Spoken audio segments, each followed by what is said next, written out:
ya lo hemos anunciado en nuestras redes sociales y en la página web del CINAR, sobre el tema del sistema que controla el tipo de cambio del dólar, qué es, para qué sirve, y también hablar un poco de las perspectivas económicas de la economía costarricense durante este 2015. Está con nosotros don Jairo Rodríguez, él es de la Asociación Bancaria Costarricense, y también el economista experto en el tema, don Eric Rodríguez. ¿Qué tal, caballeros? Muchísimas gracias.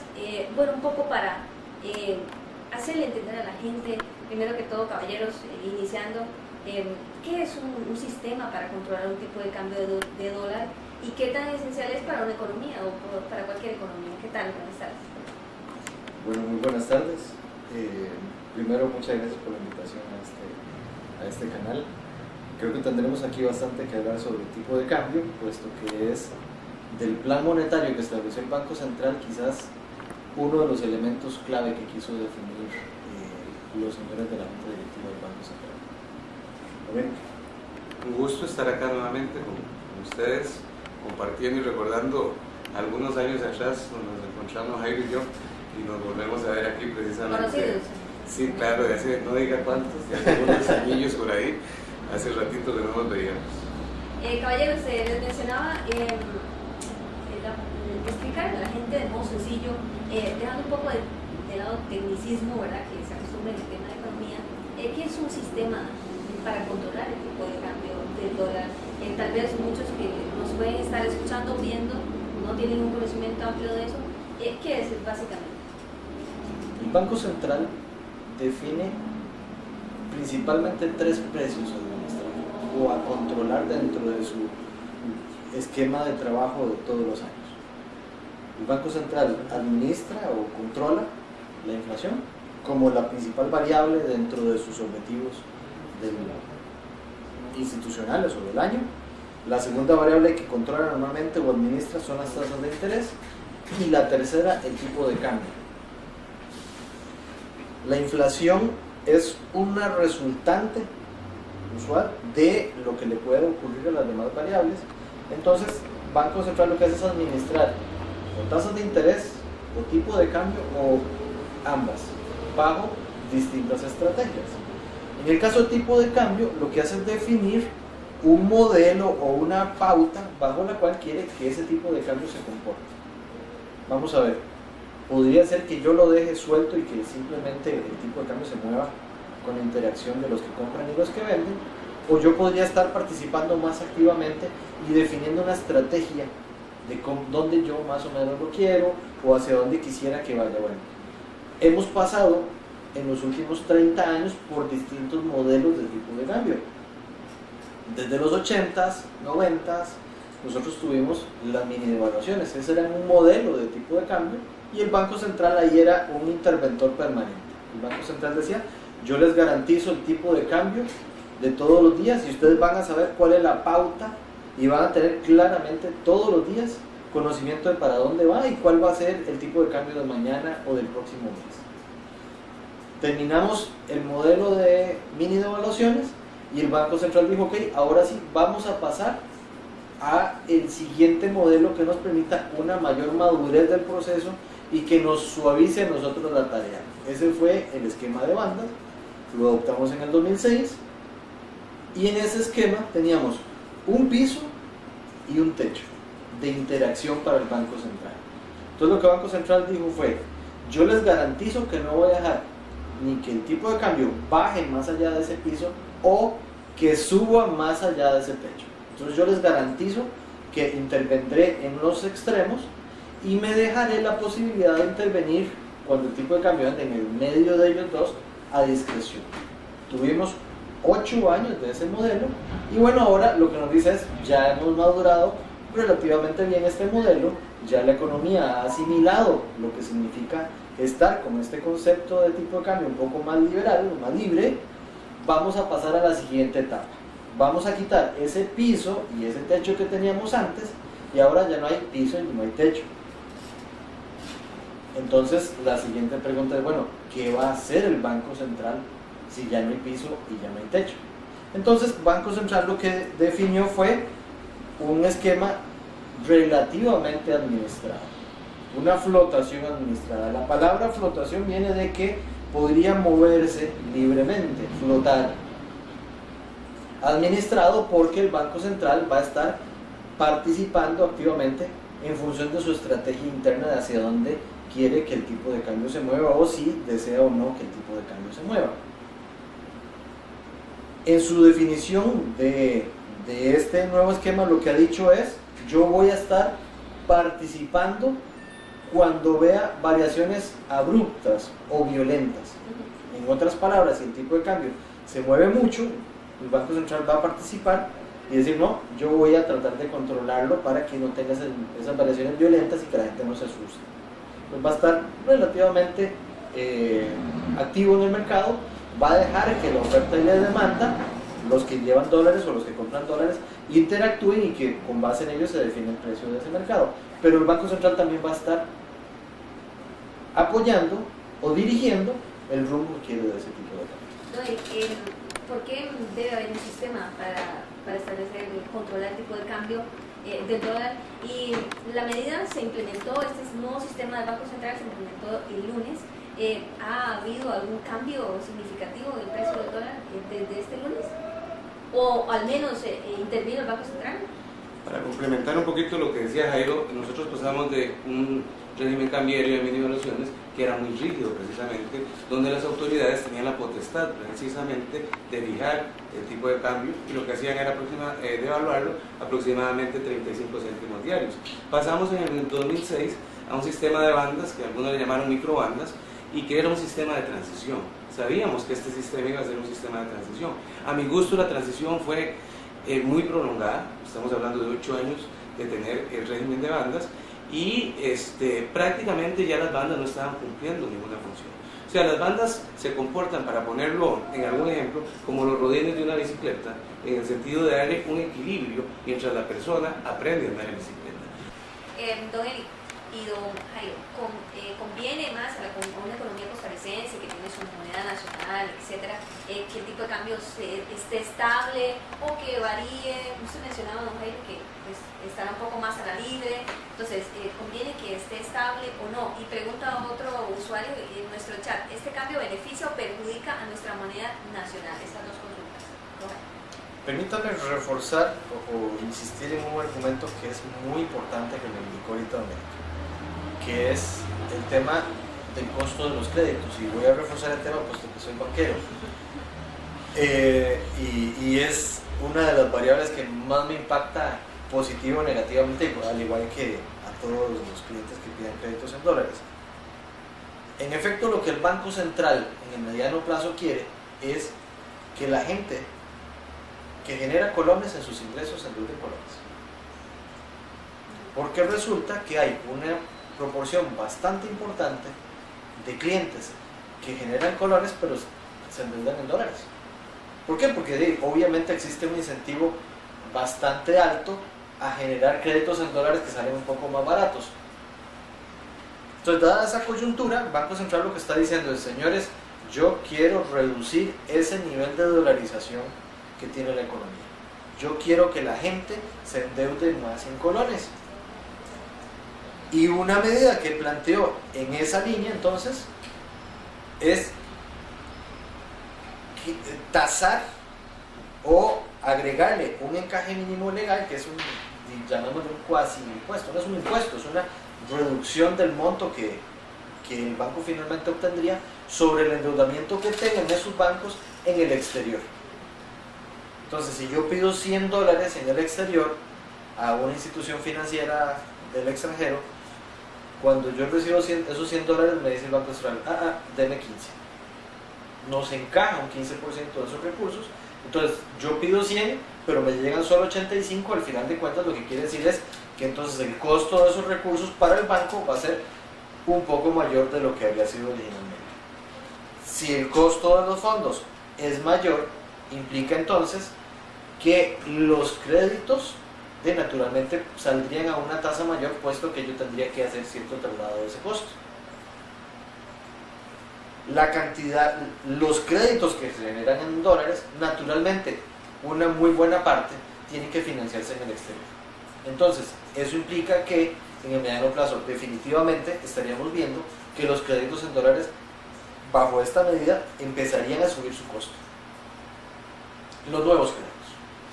Quien tiene crédito. Sí, al subir su costo, perdón, don Jairo, para explicar muy detalladamente, al subir el costo, ¿a qué se refiere? De esas tasas de interés que se pagan por esos créditos en dólares, de esa cuota mensual. Correcto. ¿Qué es exactamente? Correcto. Me refiero al costo en el sentido de que imaginemos que un cliente va y pide crédito en dólares al 9% para X necesidad. Cuando efectivamente esta medida se aplique, posiblemente ya no va a poder conseguir nuevos créditos al 9, sino al 10%.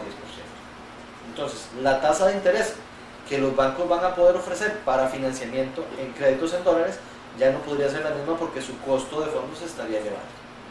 Entonces, quien tiene un crédito en dólares hoy no se ve impactado por esta condición, puesto que el crédito ya fue pactado con condiciones dadas de tasa, de plazo y demás. Entonces, hoy él no tendría problema.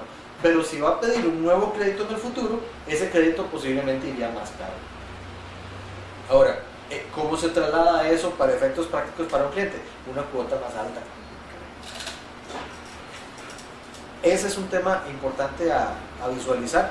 Banco Central entonces quiere reducir esa brecha que existe entre el atractivo de endeudarse en coronas versus dólares. Y me parece que va a ser un año no solo de decisiones económicas, sino de decisiones políticas, porque estaríamos a la espera de la reforma en el impuesto de renta que enviaría el gobierno al Parlamento y de la reforma en el impuesto de ventas para convertirlo en un impuesto de valor agregado. Entonces, esos son dos puntos también importantes y esto sí me parece preocupante porque este déficit fiscal es el más alto desde 1980. No quiero ser trágico o crear expectativas trágicas sobre esto, pero recuerden lo que le pasó a Grecia y recuerden la situación que está viviendo Grecia. Entonces me parece que la piedra en el zapato va a ser la parte fiscal y tenemos que ver si el gobierno realmente quiere hacer ajustes importantes en un recorte de gasto que pareciera por lo menos no es un gobierno frugal cuando aumenta el presupuesto para el 2015 en un 19% con relación al 2014. El tema de déficit fiscal daría para otra charla parecida o más grande. Sí. Posteriormente lo podemos hacer, por supuesto.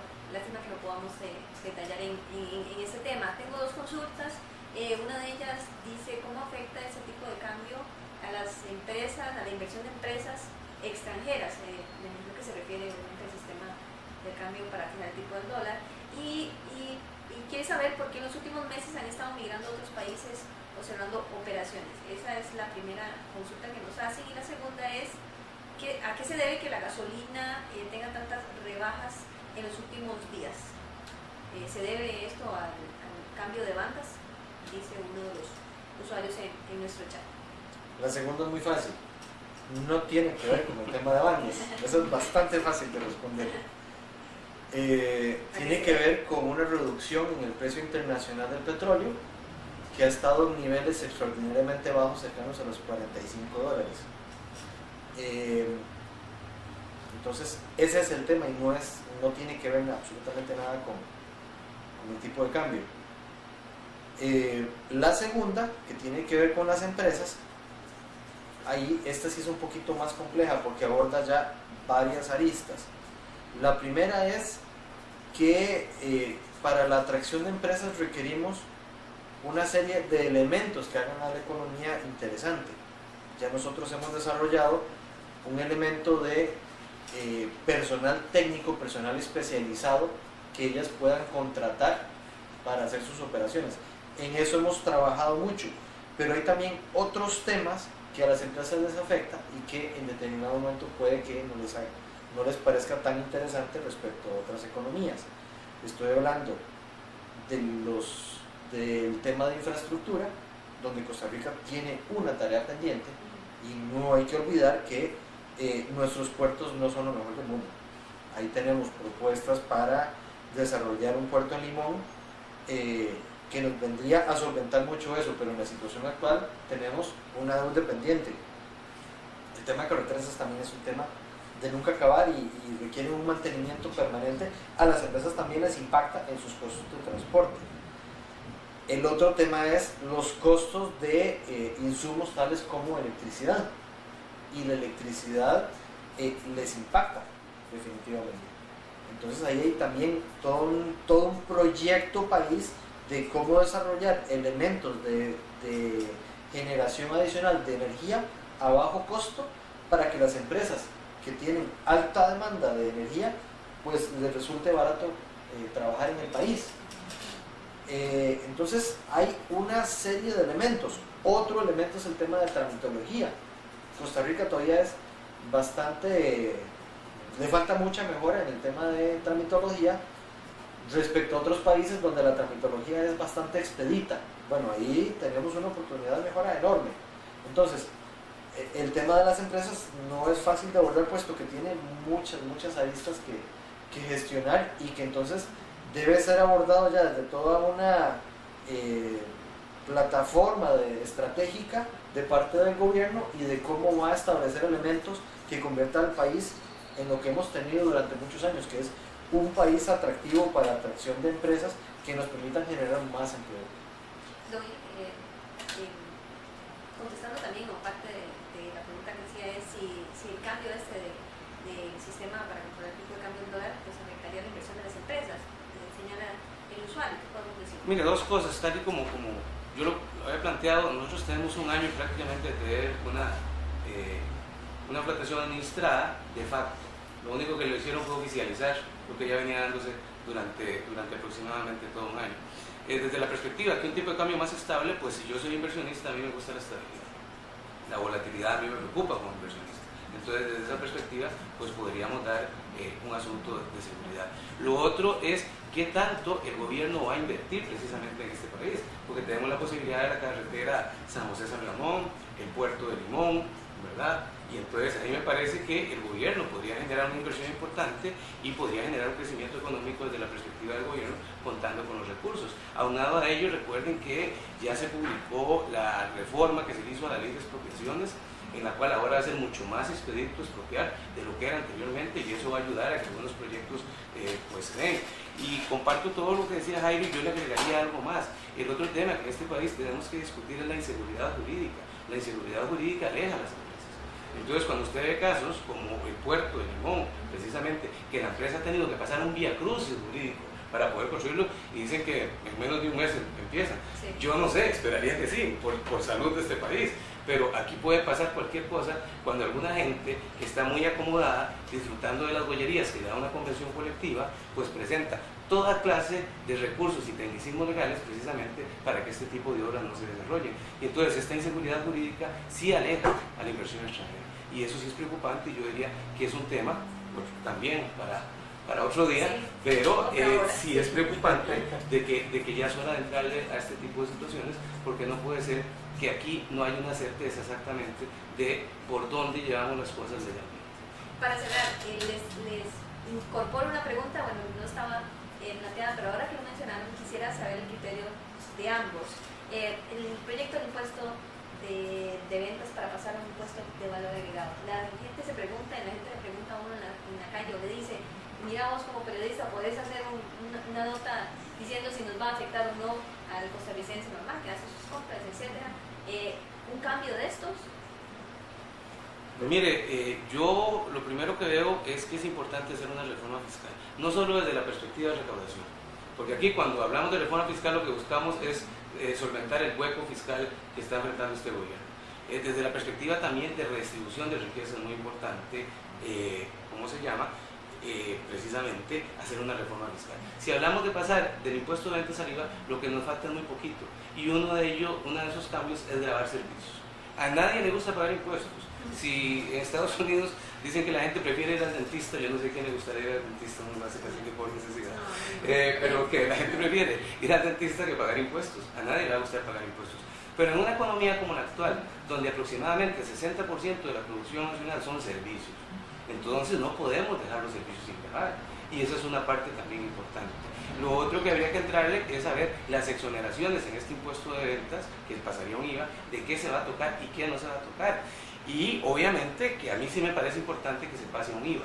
El asunto es si el ambiente político en un parlamento tan fragmentado va a permitir pasar algún tipo de reforma fiscal, porque llevamos 10 años o más con esto, creo que desde la administración Pacheco y todavía más atrás, Sí. intentando hacer reformas fiscales y sencillamente eso queda anclado precisamente en el Banco. Bueno, pasar por los diputados y luego por la sala cuarta, ¿no? Porque la anterior reforma que impulsó la Chinchilla, pues se aprobó en la Asamblea, pero la sala cuarta dijo.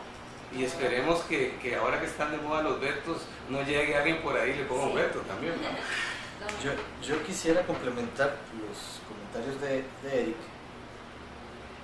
con una reflexión bastante simple, y es que el presupuesto del gobierno se parece al presupuesto de la casa, y en este momento no le alcanza para comprar el diario. Entonces, si no le alcanza para comprar el diario y además el hueco ya es importante, no se puede quedar sin hacer nada. Tiene que hacer algo. Hay que hacer algo en el tema tributario, porque de lo contrario el tema cada vez se va volviendo más y más y más grande hasta que se vuelve un tema inmanejable, y no queremos llegar a una situación de esas. Esas situaciones son muy complicadas y hay países que lo están viviendo con situaciones complicadas. Entonces, si tenemos certeza de que el tema hay que tratarlo, solo quedan dos posibles vías: o incrementar ingresos por la vía de más impuestos o reducir gastos. Bastante obvio, ¿verdad? El problema es que todo el mundo dice, sí, claro, hay que arreglarlo, pero a mí no me toquen, a mí no me digan nada y yo no quiero hacer mi contribución. Entonces, si queremos aumentar los ingresos es de cobrar más impuestos, y a alguien hay que cobrárselos. Si queremos recortar gastos es de a alguien hay que darle menos plata. Pero en ese proceso nadie quiere ceder. Entonces dice, no, a mi institución, a mí me tienen que seguir dando la misma plata. Ven a ver qué hacen, es su problema. Yo necesito seguir gastando lo mismo. Y los que tienen que pagar impuestos dicen, no, yo no quiero ningún cambio, no quiero IVA, no quiero que me suban el impuesto de esto, no quiero absolutamente nada, que me sigan la situación actual. Entonces volvemos al punto inicial, donde sabemos que tenemos una preocupación que tiene que solventarse. Y cuanto más meses transcurran, la situación se vuelve más y más compleja o complicada, y entonces más y más difícil luego ir y hacer cualquier corrección. Eso implica entonces que cuanto más pronto mejor podamos aplicar medidas de solución.